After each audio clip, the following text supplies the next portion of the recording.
यह जो आप सुनने जा रहे हैं यह किसी अनुभव की कहानी नहीं। यह किसी रहस्य का पर्दाफाश नहीं है और न ही यह किसी डर, रोमांच या जिज्ञासा को शांत करने के लिए बनाया गया है।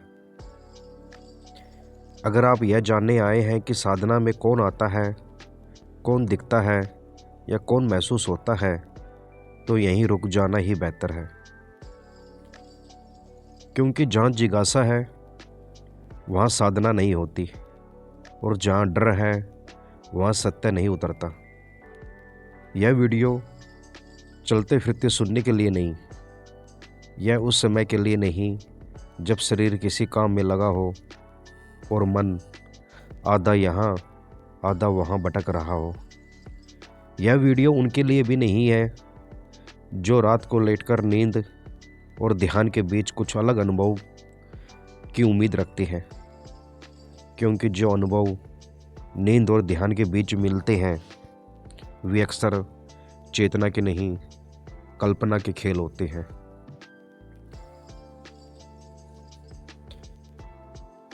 यह वीडियो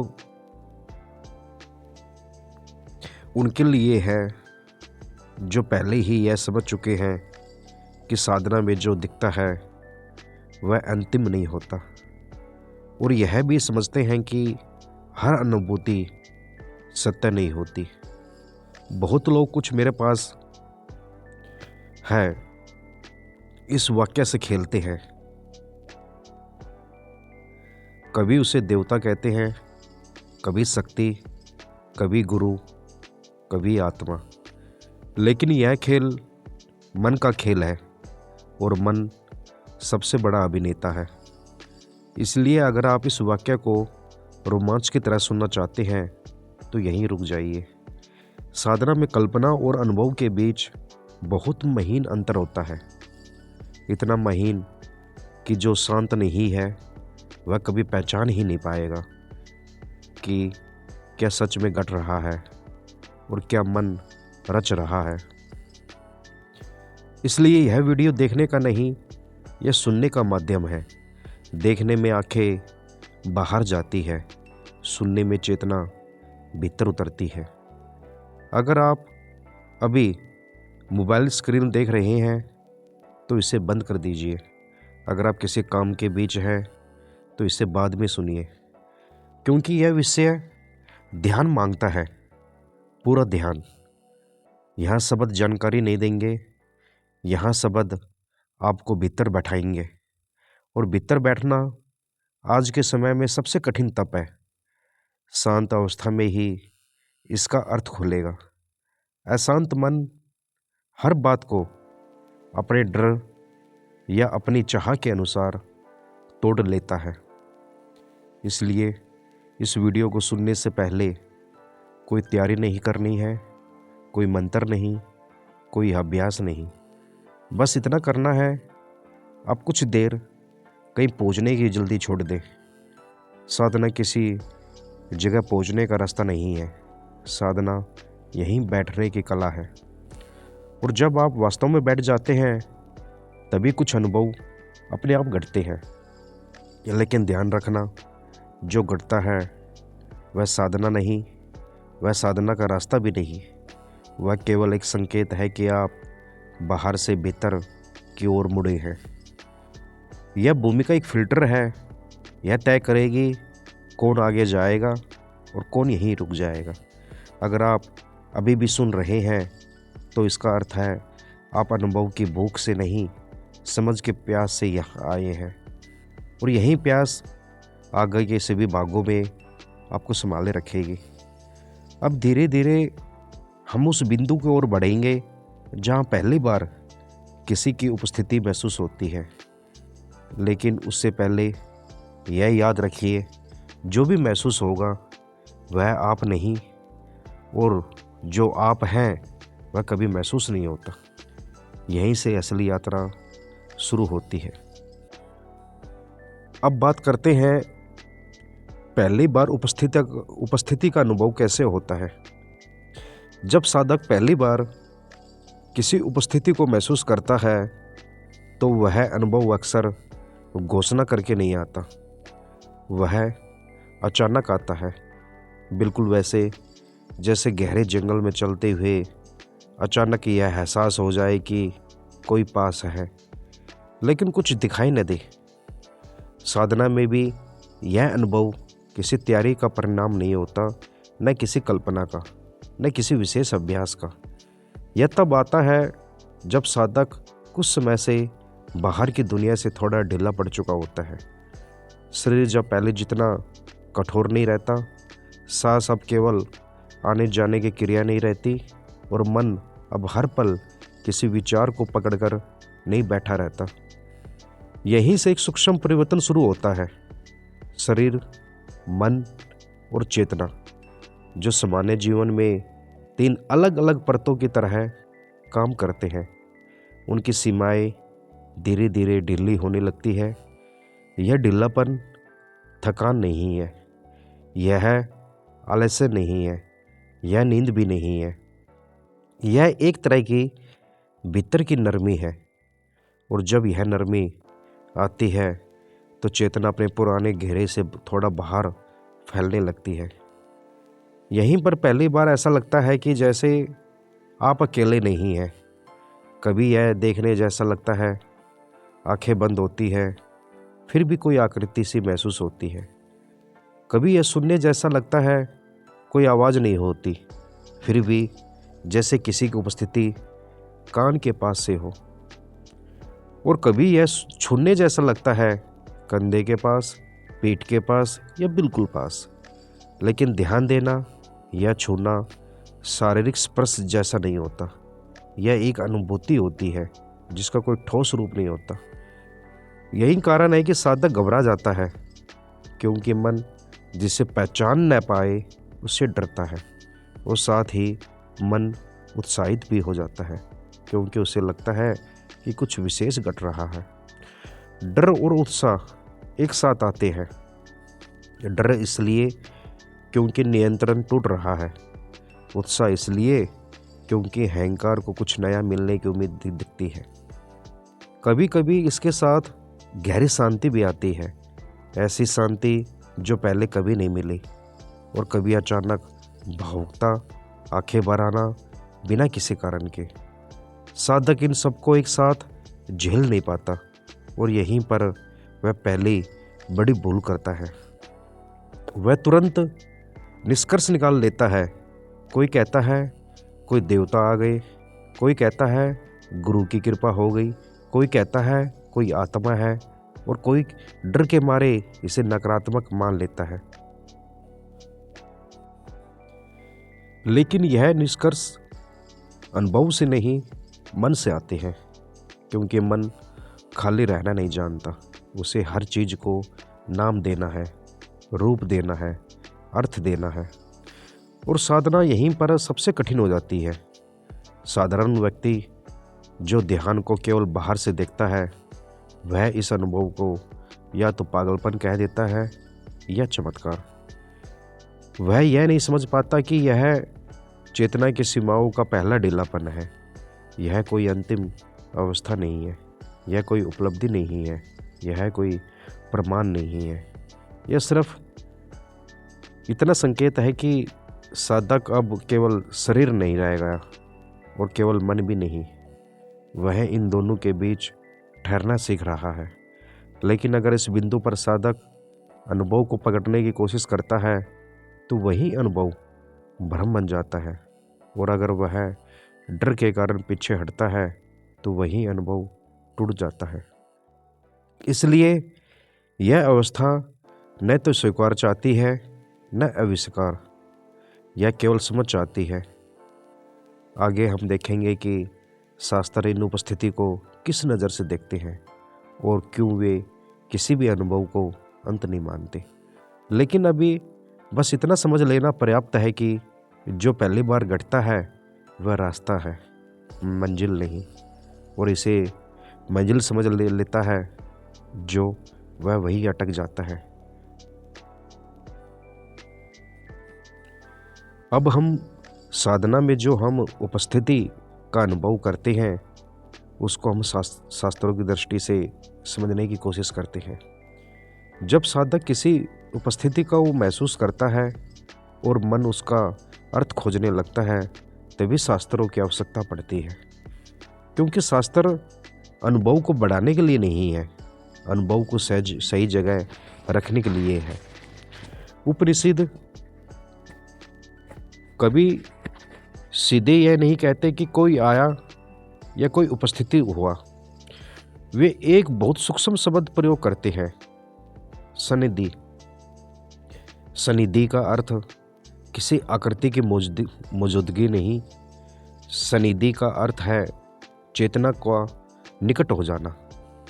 यह निकटता स्थान की नहीं होती, यह समय की भी नहीं होती, यह उस दूरी के मिटने की बात है जो सामान्य जीवन में मन और सत्य के बीच बनी रहती है। जब साधक ध्यान में स्थिर होने लगता है तो मन की आवाज़ थोड़ी धीमी पड़ती है।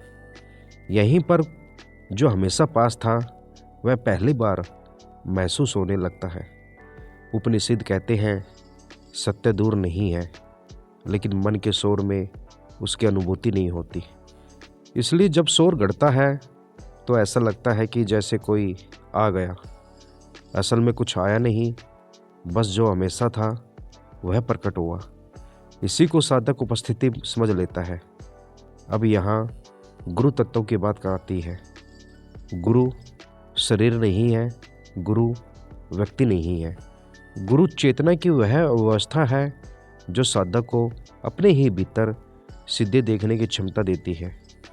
जब साधक ध्यान में किसी उपस्थिति को महसूस करता है तो कई बार वह गुरु तत्व का स्पर्श होता है, लेकिन यह स्पर्श किसी हाथ से नहीं होता, यह स्पर्श समझ का होता है। एक तरह की भीतर की पुष्टि कि दिशा ठीक है, लेकिन यहाँ भी शास्त्र सावधान करते हैं। वे कहते हैं स्पर्श को पकड़ो मत, स्पर्श को पहचानो, क्योंकि जो पकड़ा गया वह तुरंत संस्कार बन जाता है। अब बात आती है प्राण, चित्त और संस्कार की। साधना में जब प्राण एक दिशा में बहने लगता है तो चित्त अपने पुराने पैटर्न ढीले छोड़ने लगता है। यही वह समय है जब पुराने संस्कार सक्रिय होते हैं। संस्कार सिर्फ स्मृति नहीं है, संस्कार चेतना के भीतर जमी हुई प्रवृत्तियां हैं, और जब वे हिलती है तो भीतर अजीब अजीब अनुभूतियाँ उभरती हैं। कभी कोई पहचानी हुई छवि, कभी कोई अपरिचित भाव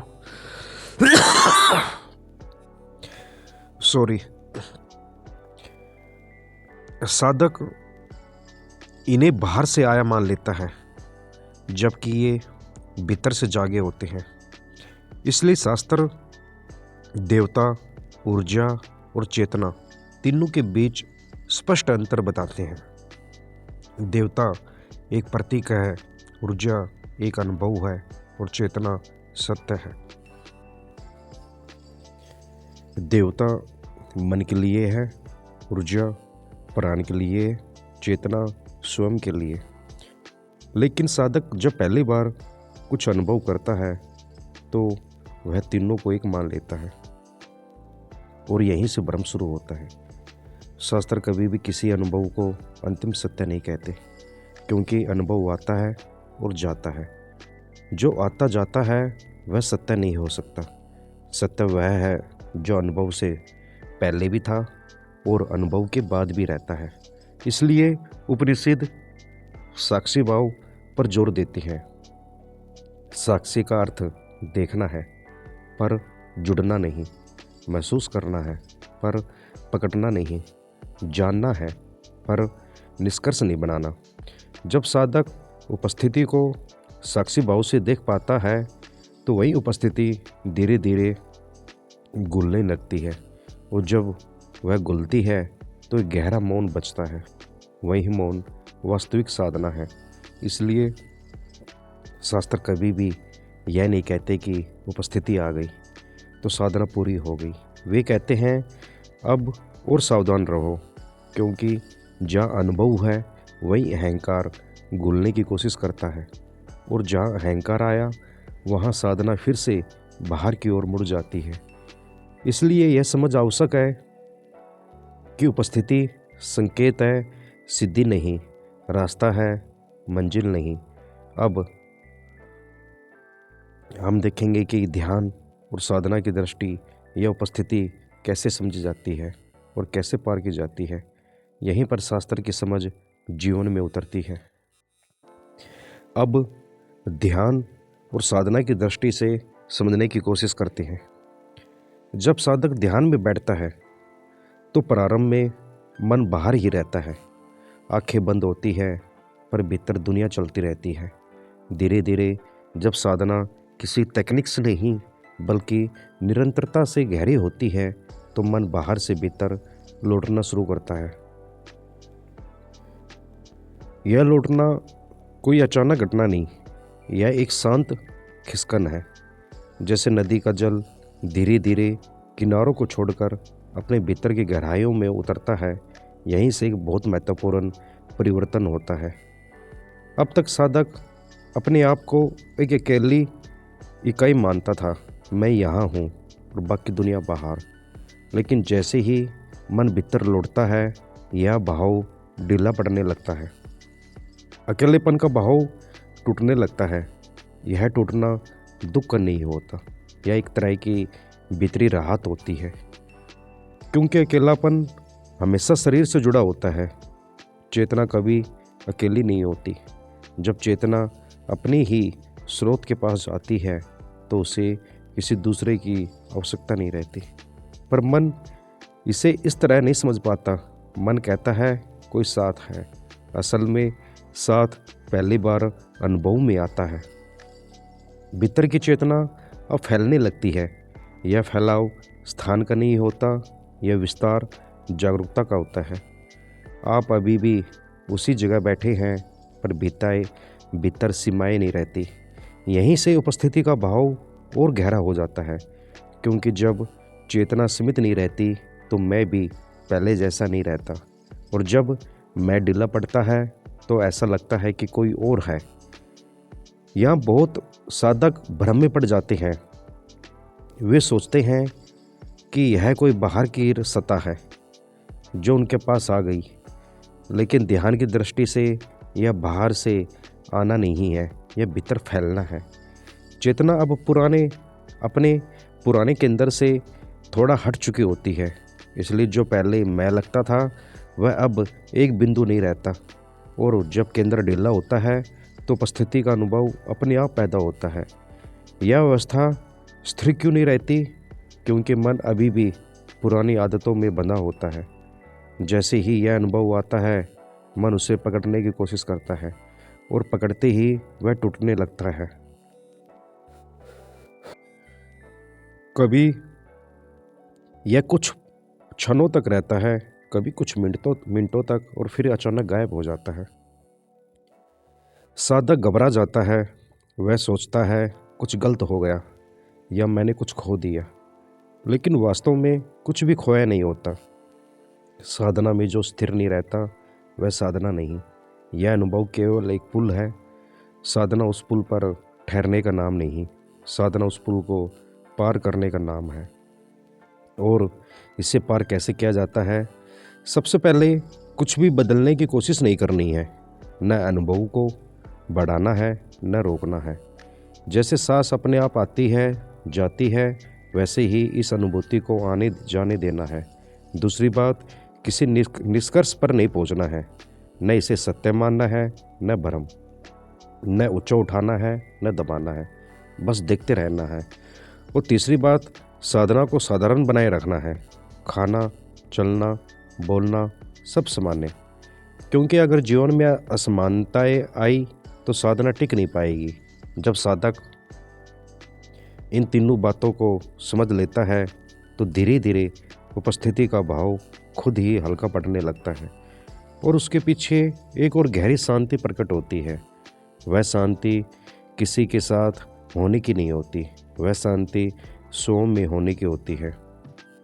यहीं पर ध्यान साधना बनता है और यहीं से हम अगले भाग में देखेंगे कि विज्ञान इस प्रक्रिया को कैसे समझता है और कहाँ तक समझ पाता है।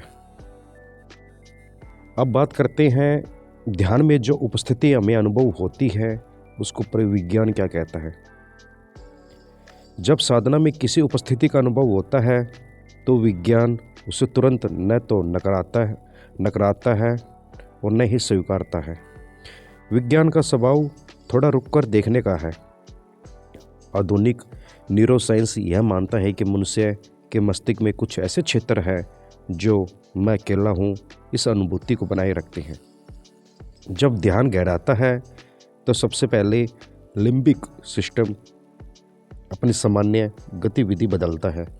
लिम्बिक सिस्टम भावना, सुरक्षा और खतरे की अनुभूति से जुड़ा है। और जैसे ही ध्यान में सांस स्थिर होती है तो बाहरी उत्तेजनाएं कम होती है। यह सिस्टम लगातार अलर्ट रहने की आदत छोड़ने लगता है और यहीं पर एक अजीब सी शांति आती है। लेकिन साथ ही टेम्पोरल लोब अलग तरह से सक्रिय हो जाता है। यह वही क्षेत्र है जो पहचान, उपस्थिति और कोई है जैसी अनुभूतियों से जुड़ा है। जब टेम्पोरल लोब सामान्य सामाजिक संकेतों के बिना सक्रिय होता है तो मस्तिष्क में एक नई अनुभूति रचता है। विज्ञान इसे कहता है सेंस ऑफ प्रेजेंस, अर्थात किसी के होने का भाव बिना किसी दृश्य प्रमाण के। यह अनुभूति सिर्फ साधना में नहीं होती, कभी कभी गहरे एकांत में या जीवन के संवेदनशील पलों में भी लोग इसे महसूस करते हैं। लेकिन ध्यान में यह अनुभूति ज़्यादा स्पष्ट होती है क्योंकि यहाँ नर्वस सिस्टम एक विशेष अवस्था में होता है। विज्ञान इसे कहता है साइलेंट अलर्टनेस, अर्थात शरीर शांत है पर चेतना जागृत है। यह न नींद है न पूरी तरह जागृत अवस्था। यहीं पर सबसे ज़्यादा भ्रम पैदा होता है क्योंकि यह व्यवस्था नींद और जागरण दोनों से मिलती जुलती है पर दोनों से अलग है। नींद में चेतना ढीली पड़ जाती है, जागरण में मन सक्रिय रहता है। ध्यान में चेतना तेज होती है और मन शांत। विज्ञान मानता है कि इस अवस्था में मस्तिष्क पुराने सुरक्षा पैटर्न छोड़ देता है और जैसे ही सुरक्षा पैटर्न ढीले पड़ते हैं तो अकेलेपन की अनुभूति भी ढीली पड़ जाती है। मन इस खाली जगह को भरना चाहता है और तब कोई साथ है जैसे अनुभूति उभरती है। यहाँ विज्ञान एक महत्वपूर्ण बात कहता है। वह इसे सीधा भ्रम नहीं कहता क्योंकि भ्रम वह होता है जो चेतना को कमज़ोर करे, लेकिन ध्यान में यह अनुभूति अक्सर चेतना को और स्पष्ट कर देती है। इसलिए वैज्ञानिक कहते हैं यह अनुभूति मस्तिष्क की एक वास्तविक अवस्था है, न कि कल्पना। लेकिन यहीं पर विज्ञान रुक जाता है क्योंकि विज्ञान अनुभव को माप सकता है पर अर्थ नहीं दे सकता। यह बता सकता है कि कौन सा क्षेत्र सक्रिय हुआ पर यह नहीं बता सकता कि चेतना क्या है। वह यह समझ सकता है कि उपस्थिति का भाव कैसा पैदा होता है पर यह नहीं कह सकता कि वह किसका संकेत है। यही सीमा है। विज्ञान यह स्वीकार करता है कि यहाँ कुछ घट रहा है लेकिन इसे अंतिम सत्य नहीं कह सकता और यही बात शास्त्र भी कहते हैं। इसलिए जब साधक विज्ञान को समझता है तो उसका डर कम होता है। वह जानता है कि वह पागल नहीं हो रहा और जब वह शास्त्र को समझता है तो उसका अहंकार कम हो जाता है। वह जानता है कि वह कुछ विशेष नहीं बन गया। यही संतुलन साधना को सुरक्षित रखता है। अब हम इस भाग में समझेंगे जब हमें उपस्थिति का अनुभव होता है तो हम भ्रम, खतरे और गलत अर्थ के बारे में गहराई से समझेंगे। जब साधक किसी उपस्थिति को महसूस कर लेता है और उसे समझने लगता है तभी सबसे पहले अहंकार धीरे धीरे भीतर प्रवेश करता है। अहंकार दरवाज़ा खटखटा कर नहीं आता, वह बहुत शांत तरीके से आता है। वह कहता है तुम्हारे साथ कुछ विशेष हो रहा है।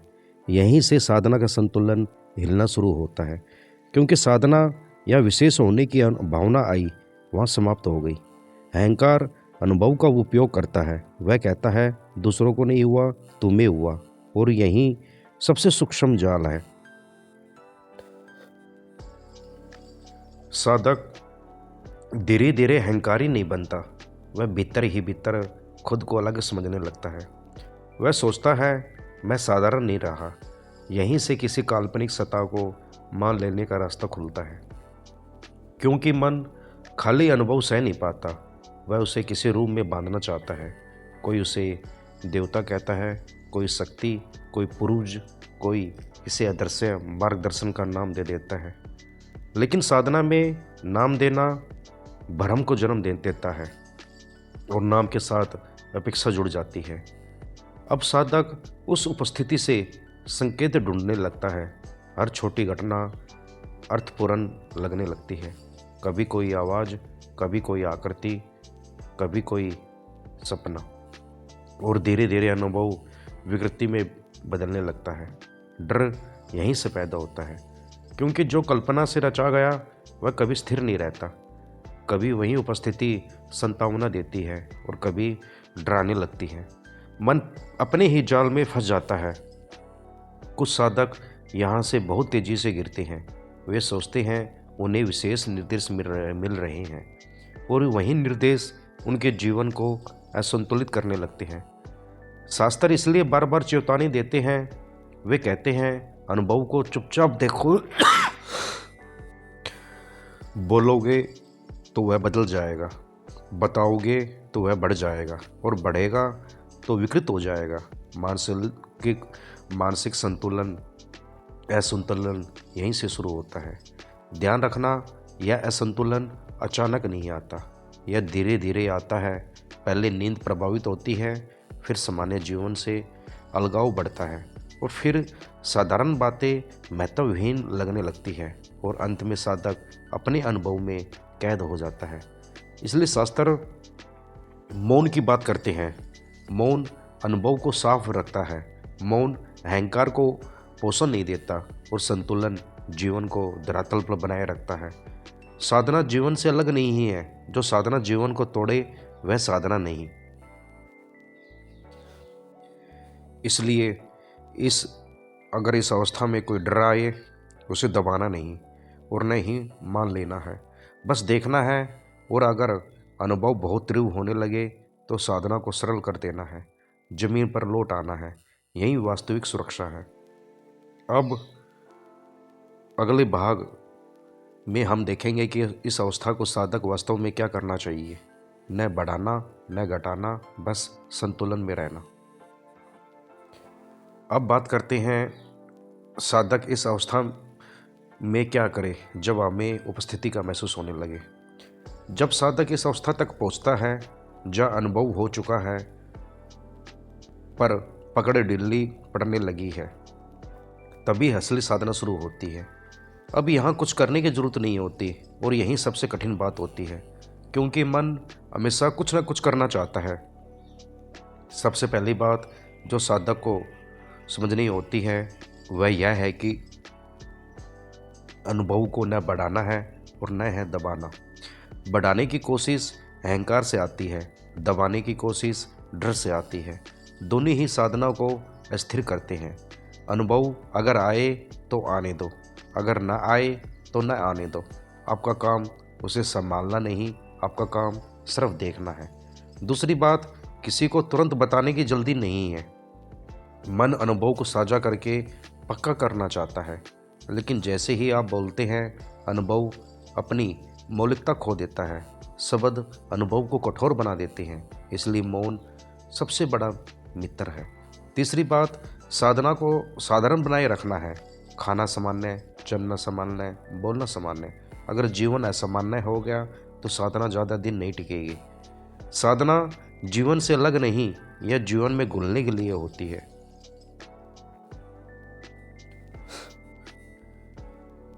चौथी बात, जीवन में संतुलन। नींद, आहार, कार्य, सबका संतुलन। जो साधक दिन में जागता है और रात में सो नहीं पाता, वह साधना में बहुत दूर नहीं जा सकता।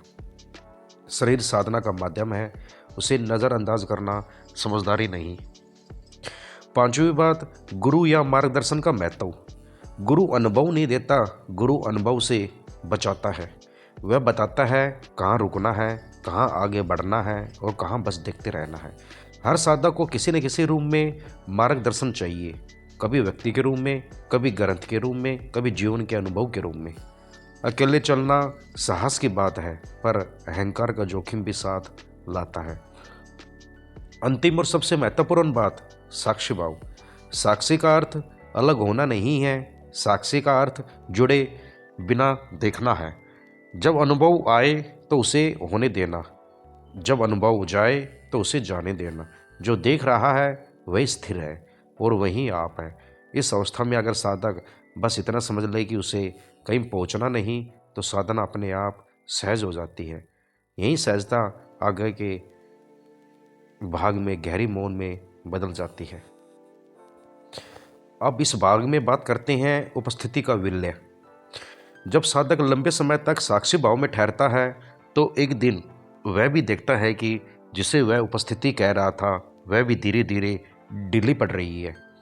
पहले मन मिटता है, फिर विचार शांत होते हैं, फिर भाव भी हल्के पड़ते हैं और हल्के भाव और उसके बाद उपस्थिति स्वयं मौन होने लगती है। यह बात सुनने में अजीब लग सकती है क्योंकि साधक ने किसी उपस्थिति को सबसे ऊंचा सत्य माना था, लेकिन जो दिख रहा था वह भी दृश्य ही था और जो जाना जा सकता है वह टिकता नहीं। इसलिए उपस्थिति का मिटना कोई हानि नहीं है, यह स्वाभाविक प्रक्रिया है। अब कुछ भी खास नहीं बचता, न कोई कंपन, न कोई विस्तार, न कोई शांति जिसे बताया जा सके। पहले जो बहुत गहरा लगता था अब साधारण लगने लगता है। यही अधिकांश साधक भ्रमित हो जाते हैं। उन्हें लगता है कि साधना खत्म हो गई, कि वे पीछे लौट आए। लेकिन सच यह है कि अब कुछ बचा ही नहीं जिसे पकड़ा जाए। साधना अब कोई क्रिया नहीं रही, न बैठना, न देखना, न ध्यान। साधना जीवन बन जाती है।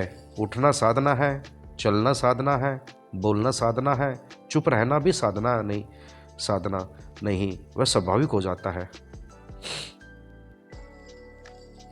भीतर जो हल्का सा अकेलापन पहले रहता था वह अब धीरे धीरे मिटने लगता है। यह अकेलापन दुख का नहीं था, यह अलग होने का अंतिम अवशेष था। जब यह भी घुल जाता है तो साधक किसी से जुड़ता नहीं, किसी से अलग भी नहीं रहता। अब न मैं बचता है न दूसरा, सिर्फ जो है वही है। और यहाँ कोई अनुभव नहीं होता जिसे याद रखा जाए, यहाँ कोई उपलब्धि नहीं होती जिसे दिखाया जाए। सब कुछ मौन में विलीन हो जाता है और यह मौन खाली नहीं, यह पूर्ण है। न उसमें कुछ जोड़ा जा सकता है, न उसमें कुछ घटाया जा सकता है। यही कारण है कि शास्त्र यहाँ आकर चुप हो जाते हैं। यही कारण है कि संत कम बोलते हैं, क्योंकि अब जो है वह कहा नहीं जा सकता। यह कोई अंत नहीं, यह कोई शुरुआत भी नहीं, यह बस ऐसा है। जब साधक यहाँ रुक जाता है तो उसे रुकने का एहसास भी नहीं रहता। यही उपस्थिति मौन में विलीन हो जाती है और यही मौन आप है। यह जो कहा गया वह किसी सत्य को स्थापित करने के लिए नहीं था और जो नहीं कहा गया वह भी छुपाने के लिए नहीं था। यह पूरा क्रम न तो किसी सिद्धांत को मनवाने आया, न किसी धारणा को तोड़ने। क्योंकि जहाँ धारणा होती है वहाँ साधना नहीं टिकती। यहाँ न यह कहा जा सकता है कि जो घटा वह सत्य था और न यह कहा जा सकता है कि यह असत्य था। सत्य और असत्य दोनों ही मन की सीमाएं हैं और जो मन से देखा गया वह अनुभव कहलाया और जो मन से छूट गया वह शांति बन गया। इसलिए न स्वीकार करने की जरूरत है न अस्वीकार। जो आया वह आया, जो गया वह गया। यह कोई हानि नहीं थी, यह कोई उपलब्धि भी नहीं थी।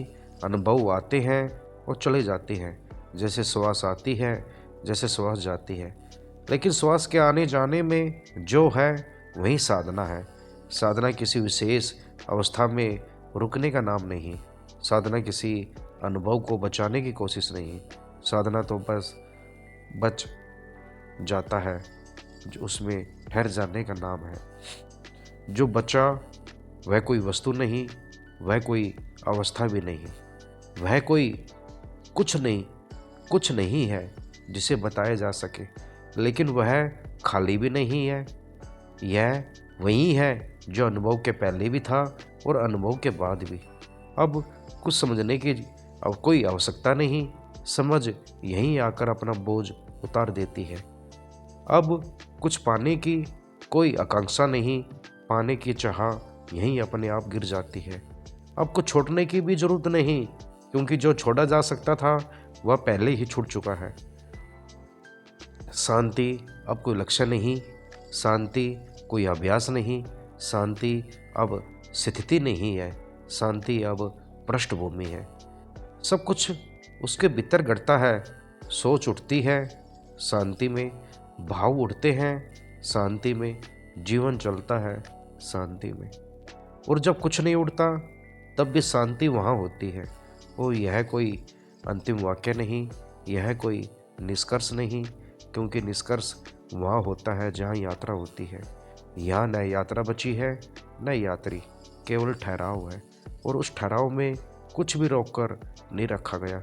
जो है वह अपने आप है और यही पर्याप्त है।